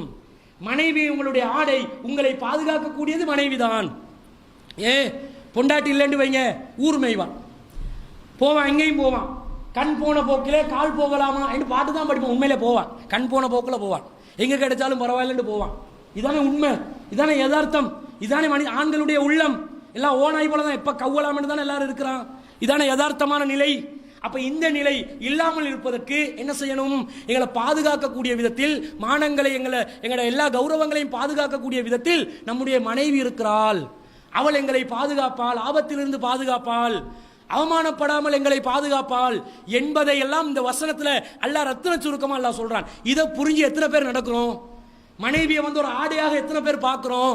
மனைவியை ஆடாக பார்க்கிறார்களே தவிர ஆடையாக பார்க்கவில்லை. நீ நான் சொல்றதுக்கு தலையாட்டணும், அவ்வளவுதான். நீ சொல்றதெல்லாம் நான் கேட்க முடியாது, இப்படி இருக்கிறான். அப்படி அல்ல. அல்லாஹ் தஆலா இப்படி கூட சொல்லல. எப்படி? மனைவி நீங்கள் மனைவி உங்களுக்கு ஆடை. எப்படி ஆடைண்டா, நீங்க பயன்படுத்துற ஆடை அவங்க பயன்படுத்தணும். அப்படி கூட அல்லாஹ் சொல்லல. நீ எச்சில சாப்பிடக்கூடிய நிலையில மனைவியை வைக்கல. மனைவி ஆடைண்டா நீங்க உங்களோட மனைவியை ட்ரெஸ்ஸா போடுவீங்க, தேவையில்லாத நேரத்தில் கலட்டி வைப்பீங்கன்னு கூட அல்லாஹ் சொல்லல. நீங்களும் ஆடை, அவர்களும் ஆடை, 2 பேரும் ட்ரெஸ். உங்களுடைய ட்ரெஸ் அவர் போட்டிக்கிறார், அவருடைய ட்ரெஸ்ஸை நீங்க போட்டு இருக்கிறீங்க. இப்படி எல்லாம் சொல்றான். பிரிக்காம ஒரு போகை பொருளா, ஒரு மோக பொருளா, ஒரு காட்சி பொருளா, காம பொருளா பார்க்காமல் பொறுப்புள்ளவர்களாக அனைத்து சந்தர்ப்பத்திலும் இணைந்திருக்கக்கூடியவர்களாக மனைவியை எல்லாம் பார்ப்பதை நாங்கள் பார்க்கிறோம். அப்ப இந்த உணர்வு, இந்த உளவியல் நம்முடைய உள்ளத்தில் இருந்தால் குடும்பத்திலே கணவன் மனைவி மத்தியிலே பிரச்சனைகள் இல்லாமல் போய்விடும். அவளுக்கும் பொறுப்பு இருக்குது, எனக்கும் பொறுப்பு இருக்குது. ரெண்டு பேரும் இணைஞ்சு போனா தான் வாழ்க்கை, இல்லைண்டா வாழ்க்கை சீரழிந்து விடும் என்று நாங்கள் நினைக்க வேண்டும். இது ஒண்ணு. அடுத்தது பாருங்க, அதிகமான குடும்பத்தில் பிரச்சனைகள் வருவதற்கு காரணம் மனைவி கணவனுடைய சொல்லை கேட்பதில்லை. அதானே? நிறைய பேருக்கு இது அனுபவம் வந்திருக்குதா இல்லையா? அனுபவம் வராத யாராவது இருந்தா கையோசுங்க. நான் சொன்ன கேட்பா, நான் சொல்லி கேட்காம இருந்ததே இல்லை. யோசித்த மாட்டேன்றோம். அதான் உண்மை. கட்டுப்பட்டு நடக்கிறதுல மனைவிமார்கள் நிறைய மிஸ்டேக் பண்றாங்க. இதனால் தான் அதிகமான விவாகரத்துகள் வருகிறதா சொல்றாங்க. எல்லாமே அதிகம் தான் கடைசியில் பார்க்க போனா. இதிலே அதிகமான விவாகரத்துகள் மனைவி கணவன் சொல்வதை கேட்பதில்லை, கணவனுடைய சொல்லுக்கு மதிப்பில்லை, கணவனுடைய குடும்பத்தாரை மதிப்பதில்லை, கணவனுடைய கண்ணியத்தை பாதுகாப்பதில்லை. கணவன் எக்கேடு கெட்டு போனாலும் பரவாயில்லை, அவன் வேலை விட்டுட்டு வீட்டுக்கு வருவான், இவன் வீட்டில் தான் இருப்பா, இவன் வீட்டில் வேலை பார்க்குறான். இல்லைன்னு சொல்லலை, சமையல் வேலை, குழந்தைகளை பராமரிக்கிற வேலை, வீட்டு வேலை எல்லாத்தையும் பார்க்குறான். ஆனால் அவன் வந்த உடனே என்ன எதிர்பார்ப்பான்? நல்ல ஒரு ஸ்ட்ராங்காக டீ ஒன்று ஊற்றித்தாங்க என்று எதிர்பார்ப்பான். ஆனால் அந்த டீ ஊற்றுறதுக்கு சொன்ன உடனே இவன் என்ன சொல்லுவா? உங்களுக்கு என்ன இருக்குது, வெளியே போகிறதும் வாரதும் எவ்வளோ வேலை நான் செஞ்சு கொண்டு இருக்கிறேன், இந்த டீ ஒன்று தான் கேடா, கொஞ்சம் வெயிட் பண்ணுங்க அப்படின்டுவான். அப்போ இவருடைய மனசில் இது டீ கிடைக்காத பிரச்சனை இல்லை, என்ன மதிக்க மாட்டேன்றா, இனி மதிக்கிறா இல்லையே, எனக்கு தர வேண்டிய கண்ணியத்தை தரமாட்டேன்றாளே என்று நினைத்து நினைத்து என்ன செய்வார்? இவர் உள்ளத்துக்குள்ள இவனை எங்கேண்டு இருக்கிறான், மிஸ்டேக் கொண்டு கிடைக்காதாண்டு பார்த்து கொண்டு இருக்கிறவன் மதிக்கவில்லை மதிக்கவில்லை மதிக்கவில்லை என்பதையே காரணம் காட்டி மனைவி கிட்ட இருந்து அப்படியே பிரியறதுக்கு ஐடியாவை வளர்க்கிறான். இது கூடாது. ஏனென்றால் குடும்பத்திட அதிகாரம், ஆட்சி யாருடைய கையில் இருக்க வேண்டும் என்றால் கணவனுடைய கையில் தான் இருக்க வேண்டும்.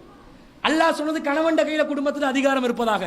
அர்-ரிஜாலு கவ்வாமூன அலன் நிசா, பெண்களை நிர்வகிப்பவர்கள் ஆண்கள், மனைவிமார்களை நிர்வகிப்பவர்கள் கணவன்மார்கள். மனைவிமார்கள் கணவன்மார்களுடைய அண்ட கண்ட்ரோல்ல தான் இருக்க வேண்டும். கணவன் சொன்னால் கேட்க வேண்டும், கணவனுடைய சொல்லுக்கு மதிப்பளிக்க வேண்டும், வாயடிக்க கூடாது. இதை எந்த பொம்பளை விலகி கொள்றாளோ அவளுடைய வாழ்க்கையில் அவள் வெற்றியை சந்தித்துக் கொள்வாள். கேட்கிறல்லே பொம்பளையில் பாருங்க, பேசுவாங்க விவாதத்தில். ஆண்களுக்கு பதிலா தௌஹீத் ஜமாத் சார்பாக பெண்களை வைக்கலாம் என்று வைங்க, நிறைய விவாதங்களை நைஸா முறியடிக்கல. ஏண்டா அவன் என்ன ஆர்கியூமெண்ட் போட்டாலும் முறியடிச்சிருவாரு, என்ன ஆர்கியூமெண்ட் போட்டாலும் கவுண்டர் ஆர்கியூமெண்ட் வந்துடும், உடனே பதில் ஆர்கியூமெண்ட் வந்துடும். அப்ப அந்த அளவுக்கு நுணுக்கம், அவ்வளவு நுணுக்கமா பேசுறாங்க. ஒன்று கொண்டு சட்டெண்டு வந்துடும், பட்டெண்டு வந்துடும். சிந்திக்கிறதெல்லாம் இல்லை, கேட்டா அடுத்த செகண்ட்ல வந்துடும் பதில். என்ன இப்படி குடும்பம் நடத்தலுமா? இது குடும்பமா? இது மெஷின் நிர்வாகமா? இப்படி குடும்பம் நடத்தலுமா? நடத்த முடியாது. அப்ப அல்லாஹ் ரப்பல் ஆலமீன் இப்படி இருக்க வேண்டாம் என்று அல்லாஹ் சொல்கிறான். அல்லாஹ் எப்படிப்பட்ட மனைவிமார்களை எதிர்பார்க்கிறான் தெரியுமா? ஃபஸ்ஸாலிஹாத்து கானிதாத், நல்ல மனைவிமார்கள் யார் தெரியுமா? கட்டுப்பட்டு நடக்கக்கூடிய மனைவிமார்கள். எவரெல்லாம் கட்டுப்பட்டு நடப்பார்களோ அவர்கள் தான் நல்ல மனைவிமார்கள். அல்லாஹ் சொல்றான். பொம்பளைல நல்ல பொம்பளை யாரு? ஆம்பளை சொல்றதை கேட்டு நடக்கிறது. நீங்கள் வெறுப்பீர்கள், உங்களுக்கு அதிலே திருப்தி இருக்காது, நீங்கள் அதை விரும்ப மாட்டீர்கள். ஆனாலும் கணவன் சொன்னால் கேட்டுதான் ஆக வேண்டும். ஆலோசனைகளை சொல்லலாம், கருத்துக்களை சொல்லலாம். ஆனா கருத்து சொல்றன்ற பேர்ல திணிக்க கூடாது, வாயடிக்க கூடாது, நீங்கள் மறுத்து பேசக்கூடாது. இப்படி இருந்து பாருங்க, உங்களோட கணவன் உங்களுக்காக வேண்டி தாஜ்மஹால் இல்ல எதெண்டாலும் கட்டுவான், பக்கிங்கம் பேலஸே கட்டுவான். இவங்க எல்லாம் வாயடிப்பாங்களாம், இவங்களுக்கு தாஜ்மஹாலும் கட்டணுமா? நாங்க நடக்கிற காரியமா? சொல்றதெல்லாம் கேட்டு நடந்தா பரவாயில்லை. ஆனால் இவங்களுக்கு தாஜ்மஹால் வேணும், எல்லாம் செஞ்சு கொடுக்கணும், கேட்கறதெல்லாம் வேணும், எல்லா பொருளும் கொண்டாந்து டைமுக்கு டைம் கையில் வைக்கணும். என்ன தலையெழுத்து? அவன் அப்படிதான் நினைப்பான். இது தலையெழுத்து. இவன் இப்ப தேடுவான் ஆறுதல். 6 மனமே 6, அந்த ஆண்டவன் படைச்சது 6 அடுத்தவளை தேடிக்கொண்டு போறது. மனசுக்கு ஆறுதல் வேணுமா? எப்ப ஆறுதலை தேடுவான் தெரியுமா? பொண்டாட்டி கிட்ட மிஸ்டேக் வரும்போது சத்தமில்லாம இருப்பான். நீங்க நினைப்பீங்க உங்களோட கண்ட்ரோல், உங்களோட ஆதிக்கம் மேலோங்கி விட்டது என்று நினைப்பீர்கள். ஆனா அங்க என்ன நடக்குது தெரியுமா? அவன் உங்களை விட்டு பிரிவதற்கு ஆதாரங்களை சேகரித்துக் கொண்டிருக்கிறான். அதானே உண்மை? அதானே பிரச்சனை வரும்போது பழைய கேஸ் எல்லாம் எங்களுக்கே ஞாபகத்தில் இருக்காது. எல்லாத்தையும் இழுத்து இவனும் போடுவான், அவனும் போடுவான். சம்பந்தப்பட்டவங்க ஞாபகத்தில் வச்சிருக்க மாட்டாங்க. எதிர்த்தரப்பினர் அதை ஞாபகப்படுத்தி பேசுகிறார்கள் என்றால் என்ன காரணம்? ஒவ்வொன்றும் மனசுல ஆழமாக பதிய வைத்துக் கொள்கிறார்கள். அல்லாஹ்வின் தூதர் ஸல்லல்லாஹு அலைஹி வஸல்லம் அவர்கள் இதனால் தான் சொல்கிறார்கள், அல்லாஹ்க்கு பிறகு யாருக்கும் சுஜூத் செய்யறது ஒன்று கிடையாது. இஸ்லாத்துல அல்லாஹ்க்கு மட்டும் தானே சுஜூது, வணக்க வழிபாடு என்பது அல்லாஹ்வுக்கு மாத்திரம்தான். ஆனால் அல்லாஹ் ரப்புல் ஆலமீனுக்கு மாத்திரம் செய்ய வேண்டிய அந்த சுஜூத கூட நபிகள் நாயகம் சொல்றாங்க, அல்லாஹ் மட்டும் அனுமதி அளிச்சிருந்தா நான் ஒவ்வொரு கணவனுக்கும் சுஜூத் செய்யுமாறு மனைவிக்கு கட்டளையிட்டு இருப்பேன். நபிகள் நாயகம் சொல்றாங்க, லவ் குன்து ஆமிரன் அஹதன் ஐ யஸ்ஜுத லி அஹதின், நான் யாருக்காவது அல்லாஹ்வை தவிர வேறு யாருக்காவது சுஜூத் செய்வதற்கு அனுமதி இருக்கும் என்று நான் கட்டளையிட்டு இருந்தால் நான் யாருக்கு கட்டளையிட்டு இருப்பேன்? லா அமர்து அல் மர்அத அன் தஸ்ஜுத லி ஜௌஜிஹா, ஒவ்வொரு கணவனுக்கும் சுஜூத் செய்யுமாறு ஒவ்வொரு மனைவிக்கும் கட்டளையிட்டு இருப்பேன். இதை விட பணிவு காட்டுறதுக்கு ஒரு ஹதீஸே கிடையாது. அண்ட கண்ட்ரோலுக்கு போயிட்டுறணும், ரிமோட் போனிக்கா மாதிரி ஆகிடணும் மனைவிமார்கள். நில்லனா நிக்கணும், போவேண்டா போகணும். அதுக்காக இவன் ஒரு ஆணாதிக்க ஒரு சக்தியாக மாறவும் கூடாது. இது கூட எப்ப கிடைக்கும் வேண்டா, இந்த பணிவு எப்ப கிடைக்கும் வேண்டா, இவன் அன்பாக நடக்கணும். அன்பா நடந்தால்தான் கட்டளைகளுக்கு அவர்கள் செவி சாய்ப்பார்கள். இல்லை என்றால் கண்டு கொள்ளாமலே போவாங்க. அதுவே குடும்ப விரிசலுக்கு காரணமாக அமைந்து விடும் என்பதை நாங்கள் விளங்கிக் கொள்ள வேண்டும். அப்ப பொம்பளையில என்ன செய்யுங்க, இனிமேல் அல்லாண்டு உங்களோட பாட்டுக்கு மாப்பிள்ளமார்கள் சொல்றத கேட்டு நடந்துக்கோங்க. அதுக்கு நான் ஏற்கனவே சொன்ன மாதிரி நகைக்கு கேட்க அதுல அலர்ட்டா இருந்துக்கோங்க. அதுக்கு நான் பொறுப்பில்லை, கம்பெனி கேரண்டி இல்லை. அதுக்கு நீங்க தான் பார்த்துக்கொள்ளணும். ஆனால் வேறே விஷயங்கள்ல மிகவும் பணிவோடு அன்போடு பாசத்தோடும் பரிவோடும் நீங்கள் கணவனுடன் நடந்து கொள்ள வேண்டும். நீங்க நினைக்காதீங்க உங்களோட ஆதிக்க போக்கு உங்களோட கணவன் உங்களோட பாவாடைக்குள்ள உங்களை கொண்டு வந்துட வேண்டும். அவன் அடங்க மாட்டான், அவன் சிங்கம், ஆம்பளை சிங்கம் தானே. அந்த உணர்வு உங்ககிட்ட காட்ட மாட்டான். உங்ககிட்ட அடியை வாங்கி கொண்டு மனசுக்குள்ள நான் ஆம்பளை சிங்கம், நான் ஆம்பளை சிங்கம் நினைச்சு நினைச்சு நினைச்சு அதை எப்ப வெளிப்படுத்துறதுக்கு சான்ஸ் கிடைக்குதோ திருப்பி அடிப்பான் பாருங்க, பதில் அடி தலை தெறிக்குமோ கூட. அதனால கவனமா ஆதிக்கம் என்ற பேர்ல பாவாடாட்சி நடத்த நினைக்காம சொல்ற மாதிரி கணவனுக்கு கட்டுப்பட்டுட்டு போங்க. இது ஒண்ணு. அடுத்த குடும்பம் நிம்மதிகள் இருக்கிற அடுத்த இடம் என்னன்னா இந்த பாலியல் ரீதியான பிரச்சனை. குடும்ப உறவுல பாலியல் ரீதியான பிரச்சனை இருக்குது. ஏற்கனவே சொன்ன மாதிரி கணவன் மனைவிமார்கள் கல்யாணமான புதுசுல ரொம்ப நெருக்கமா சந்தோஷமா பழகுவாங்க. காலம் போக போக அப்படியே அந்த ஈடுபாடு குறைஞ்சிடும். இந்த ஈடுபாடு குறைஞ்ச உடனே என்ன செய்யறது? வேண்டாத பொண்டாட்டிட கைப்பட்டாலும் குத்தம், கால் பட்டாலும் குத்தம். நைட்ல பெட்ல படுப்பாங்க. பொண்டாட்டி காலை போட்டேன்னு வைங்க கணவன் மேல, எடு காலை, இப்ப பார்த்தாலும் காலை போடு, எனக்கே டயர்ட்ல படுக்கிறேன், வேலை செஞ்சு எவ்வளவு கஷ்டமா இருக்குது, போட்டா யானை காலை. இவன் காலை போட்டாண்டு வைங்க, அவன் இருக்கிறது காலை இப்படி மேல அன்பாக. இதெல்லாம் புரிஞ்சு கொள்றதுக்காக இதெல்லாம் சில விஷயங்களை மூடி மறைச்சி மறைச்சி மறைச்சி சொன்னாலும் விளங்குறாங்கல்ல. சிலதுல அதுக்காக ஓப்பனா உடைக்கவும் மேலாது, விளங்கி கொள்றதுக்கு சொல்றேன். இது சாதாரணமாக அரவணைத்து நெருக்கமா படுக்கிறத சொல்றேன், நான் உறங்குறத சொல்றேன். அதுல கூட எவ்வளவு வெறுப்புன்னு பாருங்க. இதெல்லாம் பாலியல் ரீதியான பிரச்சனைக்கு காரணம் விரக்தி. இந்த விரக்தி என்ன செய்யும்? காலப்போக்குல அப்படியே உங்களை ரெண்டு பேர் மத்தியில் ஒரு பிரச்சனை உண்டு பண்றதுக்கு காரணமா போகும். இவர் என்ன செய்யறான்? இவன் ஆண்களுடைய உள்ளத்தையும் பெண்கள் புரிஞ்சு கொள்ளணும். ஆண்களும் என்ன செய்வான்? இன்னொன்று திருமணம் முடிக்க கிடைக்காதான்னு தான் எல்லாரும் பார்த்து கொண்டிருக்கிறான். அப்படி இல்லைன்னு சொல்றவங்க கையொசுங்க. சரி, அவர் விதிவிலக்கு. இப்ப இங்க 100 பேர் இருந்தா ஒருத்தர் தானே. 99 மனசு என்ன சொல்லுது? கிடைச்சா அல்ஹம்துலில்லாஹ், அப்படிதானே? திருமணம் முடிக்க அந்த பலவீனத்தை அல்லாஹ் விளங்கிதானே அல்லாஹ் ஆண்களுக்கு 4 வரக்காட்டில் அனுமதி அளிக்கிறான்.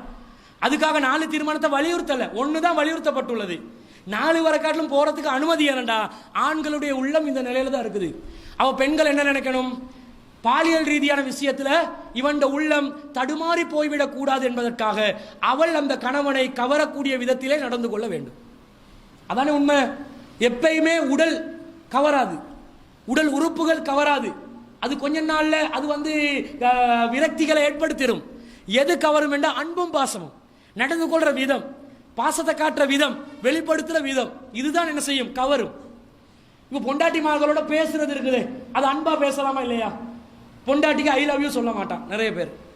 ஆனா வேற வேற ஆட்களுக்கு வாட்ஸ்அப்ல ஐ லவ் யூன்னு மெசேஜ் அனுப்புவோம். பொண்டாட்டிக்கு ஒரு ஐ லவ் யூ சொல்றதுல என்ன இருக்குது? ஐ லவ் யூ ஆங்கிலக்காரண்ட வேர்டா தேவையில்லை, அரபுல சொல்லு, இன்னி உஹிப்புக்கி, அரபுல சொல்லு, அது கொஞ்சம் கஷ்டம் தானே. உஹிப்புக்கி அது ஏலாதா? தமிழ்ல சொல்லு, சுத்த தமிழ், செந்தமிழ், உனக்கு விளங்கின தமிழ், உன்னை தாய்மொழியால சொல்லு. அடியே நான் உன்னதாண்டி நேசிக்கிறேன் என்ற உசுரே என்று பேசுங்க. அவளும் பேசணும். அவ எப்ப பார்த்தாலும் ஏ பே கொண்டு நிற்க கூடாது. ஏ வந்துட்டார் வந்துட்டார், அன்பா பேசணும். வாங்க அத்தா வாங்க, என்ன கதை, வாங்க மாப்பிள்ள, என்ன இன்னைக்கு விசேஷம், என்ன டயர்டா இருக்குதா, உங்களை கொஞ்சம் பொடி மசாஜ் பண்ணவா, இப்படி கேட்கணும். கேட்டாதானே அவன் வந்து கவருவான். இவக்கு தலைவலி வந்தா அவர் தலையை மசாஜ் பண்ணி விடணுமா. அவன் வந்து வெயில்ல அலைஞ்சி மிச்சம் கஷ்டப்பட்டு திருப்பி வருவான். வந்தா என்ன செய்ய மாட்டான், ஒரு நாள் சரி ஒரு காலை பிடிச்சி விட்றால, ஒரு மசாஜ் பண்ணி விட்றால, ஏன் பண்ண மாட்டேன்றாங்க. அவன் என்ன செய்வான், இவள் இப்படியே பண்றாள், மசாஜிங் சென்டர் ஒன்று தேடி போறேன். இதான் நடக்குது, இதானே யதார்த்தமா நடக்குது. அப்ப அன்பு பாசத்தை வெளிப்படுத்தி கொள்ள வேண்டும். அப்படி வெளிப்படுத்தி கொள்ளாவிட்டால் பாலியல் ரீதியா வேற வேற பிரச்சனை வரும். குறிப்பாக நபிகள் நாயகம் ஸல்லல்லாஹு அலைஹி வஸல்லம் காலத்தில் இருந்த பெண்கள் என்ன செய்வாங்கன்னா, இரவு நேரங்கள்ல ஆண்களுக்காக தங்களை அலங்கரித்துக் கொள்வார்கள். அதனால தான் கேட்கிறாங்க அல்லாஹ்வின் தூதர்கிட்ட, அல்லாஹ்வின் தூதரே, இரவு நேரத்தில் பள்ளிவாசலுக்கு வரும்போது நறுமணம் வீசப்பட்ட நிலையில் நறுமண பொருட்களை நாங்கள் தடவிக்கொண்டு வரலாமா என்று கேட்கிறாங்க. அப்ப சொல்றாங்க ரசூலுல்லாஹ், இல்ல விபச்சாரி அப்படி வராதீங்க. இரவு நேரத்தில் பள்ளிக்கு வர்றதா இருந்து அந்த டைம்ல நீங்க சென்ட் எதுவும் பயன்படுத்தாம, அத்தர் போடாம வந்துட்டு போய் அதுக்கப்புறம் பயன்படுத்திக்கோங்க. ஏனென்றால் சஹாபிய பெண்கள் அந்த காலங்களில் சாயங்காலம் ஆகும்போது, மகரிபுடைய நேரம் ஆகும்போது தான் தங்களை அலங்கரித்துக் கொள்வார்கள். டிசைனா உடுப்பாங்க ட்ரெஸ். யாருக்கு? உலகத்துக்கு காட்ட இல்ல, கணவனுக்கு காட்ட. அவங்க வந்து இந்த ஹேர் ஃப்ரெஷ்னர் இல்லாததுனால, தலைக்கு வந்து ஸ்ப்ரே அடிக்க முடியாததுனால என்ன பயன்படுத்தினாங்க, புகைகள், இலைகளுடைய புகைகள் எடுத்து அதில் அப்படியே அந்த கூந்தலை அப்படியே அதை படர வச்சு அது அப்படியே அந்த நறுமணத்தோடு இருப்பாங்க. அப்படி கமகமேண்டு வரணும். இந்தியாவில் உள்ளவங்க, தமிழ்நாட்டில் உள்ளவங்க மல்லிகைப்பூ வைப்பாங்க, இங்கே உள்ளவங்க அதே வைக்க மாட்டாங்க. இங்கே உள்ளவங்களுக்கு சப்பாத்துமல் தான் கொடுக்கணும் தலையில் வைக்க சொல்லி, அதில் வாசம் இல்லை.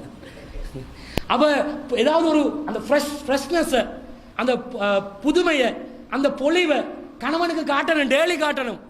இவன் எப்படி இருப்பா வீட்டில், அந்த பழைய கஃப்டானோட இருப்பா பாருங்க, அதை கழுவி எத்தனை நாள்ன்றே தெரியாது. பார்க்கறதுக்கு வேலைக்காரியை விட கேவலமாக இருப்பான். கவர்றாங்களா, இந்த நைட் ட்ரெஸ் எல்லாம் வைக்க வச்சுப்பான்.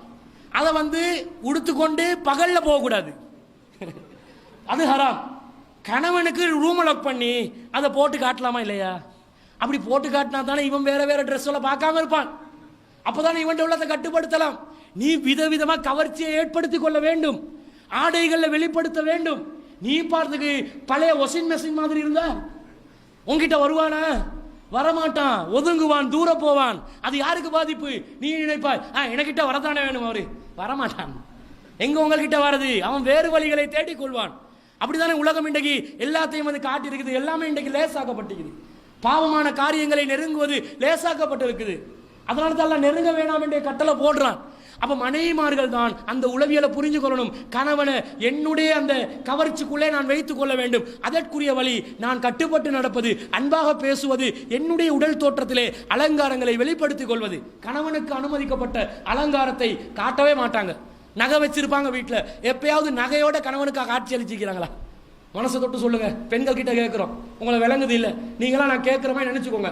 எப்பயாவது உங்களோட கணவன்மார்களுக்கு உங்களோட நகையை போட்டு காட்டிக்கிறீங்களா? இதை பாருங்க சவடி, இதில் நகையை வாங்கி கேட்டுட்டு ரோட்ல அபாயாக்கு மேலே போடணுமா? ஜில்பாபை போட்டுட்டு ஜில்பாபுக்கு மேலே அந்த சவடி விளங்கணும். இது என்ன மார்க்கம்? வலா யுபதீன ஜீனத்தை உனக்கு மாற்றமா இல்லையா? அலங்காரம் வெளிப்படுத்த கூடாதுன்றதுக்கு மாற்றமா இல்லையா? அப்ப இவங்க புரியுறாங்க இல்ல. நபிகள் நாயகம் அப்படி சொல்லல பாருங்க. நபிகள் நாயகம் எந்த டைம்லையும் எந்த நேரத்திலும் கணவன் மனைவியை கவர வேண்டும், மனைவி கணவனை கவர வேண்டும். ரசூல் அதனால தான் சொல்றாங்க, இதா தார் ரஜுலு இம்ராத்தஹு, ஒரு மனிதன் தனது மனைவியை படுக்கைக்கு அழைத்தால், இலா ஃபிராசிஹி, படுக்கைக்கு அழைத்தால், ஃபஅபத், அவ வந்து அதை மறுத்தால், ஃபபாத கல்பான அலைஹா, அல்லாஹ் வந்து என்ன அவர் அந்த கோபப்பட்ட நிலையில் இரவை அவர் கரிப்பாரே ஆனால், லானத்தஹல் மலாயிகத்து அத்தா துஸ்பிஹ, மாணவர்கள் விடிய காட்டிலும் வர காட்டிலும் சபித்துக் கொண்டே இருப்பார். மாணவர்கள் சபித்துக் கொண்டே இருப்பார்கள் விடியும் வரைக்கும். பொண்டாட்டியை வந்து இல்லறத்துக்காக கூப்பிடுறான், கூப்பிடுற நேரத்தில் அவ வர முடியாதுன்றான். வர முடியாதுன்னு சொன்னா மாணவர்கள் என்ன செய்வாங்களாம்? நீ நாசமா போ, நீ நாசமா போ, நீ நாசமா போ, இனி வெள்ள நெல்ம போல தலைவலி அண்டுவான். பதுவாவல் தான். லானத்துன்றது எப்போ எங்கே வந்து படுமென்று தெரியாது. அது அல்லாஹ் நினைச்ச மாதிரி வந்து டைமுக்கு பட்டுட்டு போயிட்டு கொண்டே இருக்கும். எல்லாம் அடிபட்டு போகும். இவட வாழ்க்கையில் இவக்கு நிம்மதி இருக்காது. எப்போ பார்த்தாலும் இவக்கு பிரச்சனையா இருக்கும், எப்போ பார்த்தாலும் இவக்கு நோயா இருக்கும், எப்போ பார்த்தாலும் ஏதாவது ஒரு சிக்கல். என்னென்னு பார்த்தா இதா இருக்கலாம். அல்லாஹ்வுடைய சாபம் எப்படி இறங்கும் என்று யாரு சொன்னா, யாரு நினைச்சா? அது தெரியாது. படுக்கைக்கு அழைத்தால் போக வேண்டும். கூப்பிட்டாலே என்ன திடீரென்று தானே கூப்பிடுவான். இதுக்கெல்லாம் பிளான் பண்ணி எல்லாம் மாநாடு போட்டு ஏற்பாடு செஞ்சா கூப்பிடுறது. அவன் வந்து உணர்வை விளங்கணுமா இல்லையா? இது விளங்காததுனால தான் இன்றைக்கு பல பிரச்சனைகள். நான் சொல்றேன், இதை விளங்குங்க முதல்ல. இவனும் என்ன செய்யணும்? பொண்டாட்டி மெஷின் இல்லையே, புள்ள பெத்துக்கொள்ற மெஷினா, சந்த மெஷினா? புள்ள பெத்து ஓட்டுவலை உறுப்பினர்கள், ஜமாத்துக்கு உறுப்பினர்கள் சேர்க்கிறதும் ஓட்டுவலை சேர்க்கிறதுமா? அவன் ஒரு பிறவி தானே, அவக்கு ஒரு ஆத்மா இருக்குது தானே, அவக்கு மனசு இருக்குது தானே. அந்த உணர்வுகளை புரிஞ்சு இவர் வந்து மனைவியோட இல்லறத்துல ஈடுபடுறதா இருந்தா இவர் முன்கூட்டி அதுக்குரிய ஏற்பாடை செஞ்சுக்கொள்ளணும். அது சில வார்த்தைகளை நான் சூக்க பயன்படுத்தலாம். இன்னைக்கு நேரத்தோட வருவேன் அப்படி சொன்னா அவன் விலகி கொள்ள வேண்டியதான். மாப்பிள்ள வந்து ரெடி ஆகுறாரு, இப்படி விலகி கொண்டு இந்த மாதிரி நடந்தால் தானே குடும்பம் போகும். இந்த ஹலாலான விஷயத்துல திட்டமிடல் இல்லாததுனால, சரியான அணுகுமுறை இல்லாததுனால ஹராத்தை நோக்கி மக்கள் செல்கிறார்கள். அதனால் குடும்பங்கள் நிம்மதியை இழக்கிறார்கள். இதை நாங்கள் பார்க்கிறோமா இல்லையா? பார்க்கிறோம், தாராளமாக பார்க்கிறோம். அபூ தர்தா ரலியல்லாஹு அன்ஹு அவர்கள் மனைவிட விஷயத்தில் அவருக்கு நாட்டம் இல்லை, சிறந்த நபித்தோழர். ஆனா அவர்கிட்ட என்ன நினைப்பு? மார்க்கத்துக்காக உழைக்கணும், தொழணும், நோம்பு பிடிக்கணும். கூடுதலான இந்த மார்க்க பணிகள்ல கவனம் வரும்போது இந்த விஷயத்துல கவனம் கொஞ்சம் குறையும். அது இயற்கையா உள்ள ஒரு பிரச்சனை. ஆனா என்ன செய்யணும்? உண்மையான மூமினா இருந்தா இந்த மார்க்க விஷயங்களுக்கு கவனம் கொடுக்கிற மாதிரி அதே நேரத்தில் இந்த உலகம் சார்ந்த விஷயத்திலையும் கூடுதலான கவனத்தை கொடுத்து கொண்டே இருக்க வேண்டும். அதுதான் மார்க்கம் சொல்லுது. அப்ப அபூ தர்தா ரலியல்லாஹு அன்ஹு நினைக்கிறாங்க, நான் இறைவனை வணங்க வேண்டும், நோம்பு பிடிக்கணும், தொழணும். மனைவியோட எப்ப இதை பார்த்தாலும் நான் நெருக்கமா இருக்க இயலாது. அவர் மனைவியை தூரத்தில் வச்சிருக்கிறாங்க. அப்ப ரசூல் ஸல்லல்லாஹு அலைஹி வஸல்லம் சல்மான் ஃபாரிஸ் ரலியல்லாஹு அன்ஹு அவங்க போயிட்டு கேட்கிறாங்க, மா சவுனிக்கு என்ன, உனக்கு என்ன ஆச்சு?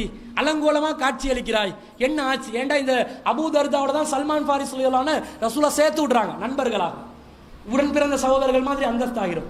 அப்ப ஒரே வீட்டில் தான் இருப்பாங்க. அப்ப கேட்கிறாங்க அவங்க வந்து, என்ன உங்களோட பிரச்சனை என்ன? அப்ப அவங்க சொல்றாங்க, வாய் விட்டு சொல்றாங்க, அஹூக அபூ தர்தா லைஸ லஹு ஹாஜத்துன் ஃபித் துன்யா. உங்களோட சகோதரர் அபூ தர்தா இருக்கிறாரே, அவருக்கு உலக காரியத்தில் எந்த நாட்டமும் இல்லையே, அவர் ஒன்றுமே கண்டுகொள்றாரு இல்ல, அவருக்கு விருப்பமே இல்லை.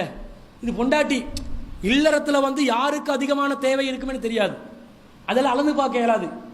கணவனுக்கு அதிகமான தேவை இருக்கலாம், மனைவிக்கு அதிகமான தேவை இருக்கலாம், ரெண்டு பேருக்கும் தேவை கூட இருக்கலாம், குறைவாகவும் இருக்கலாம், யாருக்குன்னு தெரியாது. ஆனா யாரும் பேலன்ஸ் பண்ணிக்கொள்ளணும், புரிஞ்சுக்கொண்டு.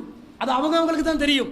அப்ப சொல்றாங்க, அபூ தர்தாக்கு வந்து இந்த பொம்பளை உலக விஷயத்துல எந்த நாட்டமும் இல்லையே, அவர் எப்ப பார்த்தாலும் அல்லா அல்லாண்டு கொண்டு வணங்கி கொண்டு இதிலே தான் இருக்கிறாரு. இது தவறு. உடனே அவர் என்ன செய்யறாரு? அபூ தர்தாவை நோம்பு பிடிக்க விடாம, இரவுல தொலை விடாம அவர் வந்து தடுத்து நிறுத்தி, இரவுல நின்று வணங்க விடாம, இரவு லேட்டான நேரத்தில், சுபோக்கு நெருக்கமான நேரத்தில் மாத்திரம் எழுப்பி விட்டு, சுபோக தொலை, இரவு தொழுகை லேட்டா தொலை வச்சு, சுபோக தொலை வச்சு, நோம்பு முடிக்க வச்சு, இந்த மாதிரி வேலை பண்றாரு. பண்ணிட்டு இப்படி செய்யறது தவறு. ரசூலா கிட்ட அவர் போயிட்டு கம்ப்ளைண்ட் பண்ணும்போது நபி ஸல்லல்லாஹு அலைஹி வஸல்லம் என்ன சொன்னாங்க? சதக சல்மான், சல்மான் சொன்னது உண்மை. நீ பாட்டுக்கு அல்லாஹ் வணங்க என்ற பேர்ல பொண்டாட்டியை கவனிக்காம இருக்கக்கூடாது. அவங்களுக்கு உணர்ச்சிகள் உண்டு, அந்த உணர்ச்சிகளுக்குரிய தீனி போடப்படாவிட்டால் அவர்கள் தீனியை தேடுவார்கள். அந்த தீனியை தேடுறதுக்கு மிச்சம் கஷ்டமா? இப்பெல்லாம் தீனி எல்லாம் அங்க இருக்குது, கையடக்க தொலைபேசிக்குள்ள. அதான் மிஸ் கால் வந்தா மிஸ் உலகத்துக்கே போயிட்டுருவாங்க. போன் கையில இருக்குது, தேடுறதுக்கு அசிங்கத்துக்கும் அநியாயத்துக்கும் எல்லா ஆபாசத்துக்கும் இன்றைக்கு கையில போனை வச்சிருக்கிறாங்க. சர்வ சாதாரணமாக அது வழியாக சென்று விடுவார்கள், அந்த இல்லற தேவைகளை பூர்த்தி செய்து விடுவார்கள்.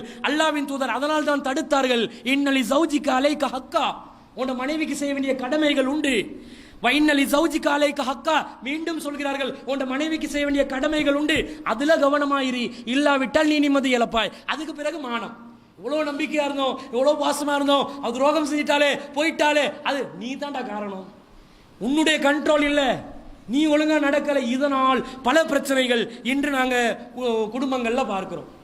இன்னும் பல பிரச்சனைகள் கணவன் மனைவி சம்பந்தப்பட்ட உளவியல்ல நிறைய விஷயங்கள் வருது. இன்ஷா அல்லாஹ் அந்த பிரச்சனைகளை இப்ப ஏற்கனவே பேசப்பட்ட விஷயங்களை கூட மிச்சம் கவனம் செலுத்தி சரியான முறையில் அதை விளங்கி எங்கட தரப்பில் உள்ள தவறுகள் கணவனா இருந்தாலும் மனைவியா இருந்தாலும் திருத்திக் கொள்ளணும். இன்ஷா அல்லாஹ் இது போன்ற இன்னும் பல பிரச்சனைகள் உண்டு. அதற்கான தீர்வுகள் என்னவென்று, அந்த பிரச்சனை என்னவென்பதையும் தீர்வுகள் என்னவென்பதையும் இன்ஷா அல்லாஹ் நாளைய தினம் பார்ப்போம். வாஹிரு தஅவானா அல்ஹம்துலில்லாஹி ரப்பில் ஆலமீன். அஸ்ஸலாமு அலைக்கும்.